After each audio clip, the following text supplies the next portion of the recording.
Bonjour, bienvenue dans cette vidéo de Tiny Epic Viking. Dans cette vidéo, je vais vous expliquer un peu plus en profondeur du coup les mécaniques du jeu.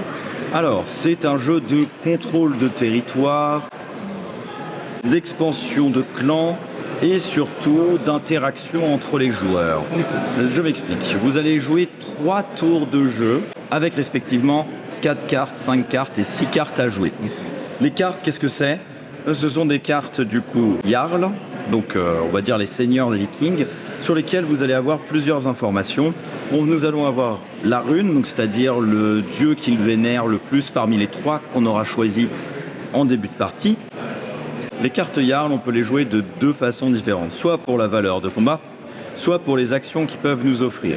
Donc sur le premier tour de jeu, ainsi que chaque début de tour, nous allons drafter les cartes. Donc je vais en prendre une, celle-ci, je vais passer ça à mon voisin, je vais récupérer d'autres cartes qui viennent de ma droite, et on va continuer comme ça pour avoir nos 4 premiers Jarls. Quand cette phase de draft sera terminée, nous jouerons du coup chacun notre tour un des Jarls que nous avons. Dès que c'est à notre tour de jouer, on va choisir un des différents Jarls de notre main. Comme je disais, on va pouvoir le jouer soit pour sa valeur de combat, soit pour l'action qui nous permet de jouer pour développer notre tribu. Donc là, en l'occurrence, j'ai un déplacement de 3. Je peux déplacer mon bateau de 1, 2, 3 et je vais accoster sur le village ici. J'y reviendrai plus tard. Tous les joueurs vont jouer ça et ensuite va venir un petit jeu de combinaison où je vais superposer le nouveau Jarl qui m'intéresse. Là, ici, pareil, j'ai le choix entre soit l'envoyer au combat, soit, par exemple là, construire éventuellement un nouveau Drakkar ou alors un des temples. On va dire que j'ai les ressources nécessaires pour le construire. Sur le plateau, ça me demande 5 de bois. Je devrais du coup reprendre le jeton qui est sur le 5 et le mettre sur 0. Et je pourrais poser le petit temple sur l'endroit que je contrôle. Mais si j'arrive à avoir le nombre de runes qui est demandé, j'ai le droit d'effectuer l'action gratuitement qui est indiquée juste en dessous. En l'occurrence, je peux me redéplacer de 2. Donc 1 et 2. Je vais arriver finalement à ce village-là. Quand je contrôle une zone, donc là, effectivement, il va y avoir donc les petits personnages qui ont une influence de 1, les bateaux qui ont une influence de 2 quand ils sont accostés à l'île, et enfin les temples qui ont une influence de 4. Le joueur qui contrôle du coup avec la plus grande influence va pouvoir récolter la rune qui est indiquée.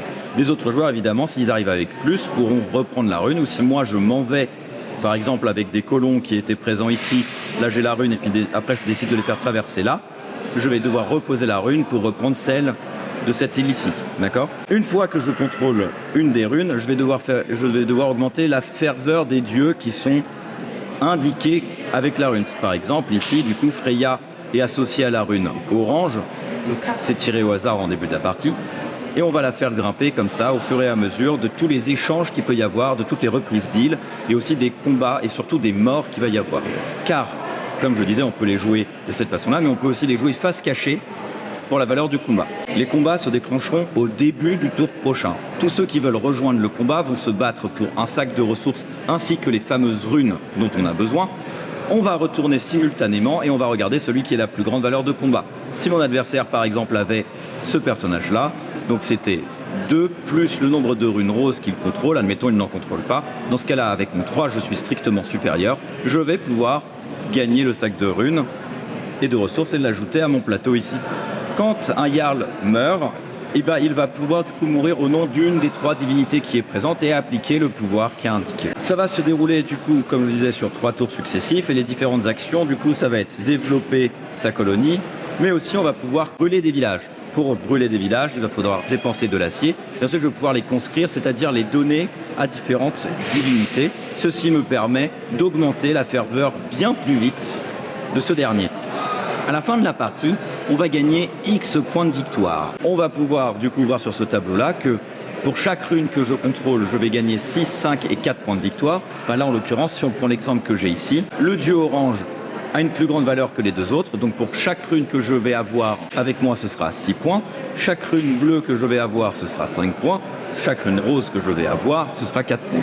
Et pareil pour les sacs récompenses.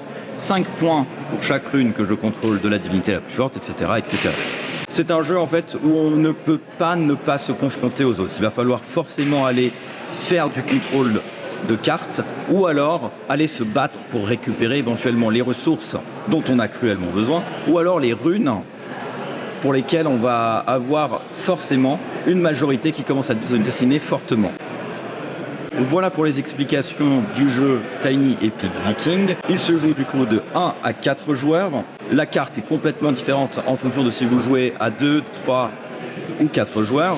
Le jeu sortira mi-octobre à 30 € TTC. Il viendra avec son extension qui apporte une nouvelle mécanique qui est le joueur contre environnement. Je vous donne rendez-vous du coup à une prochaine vidéo. D'ici là, très bonne journée à vous.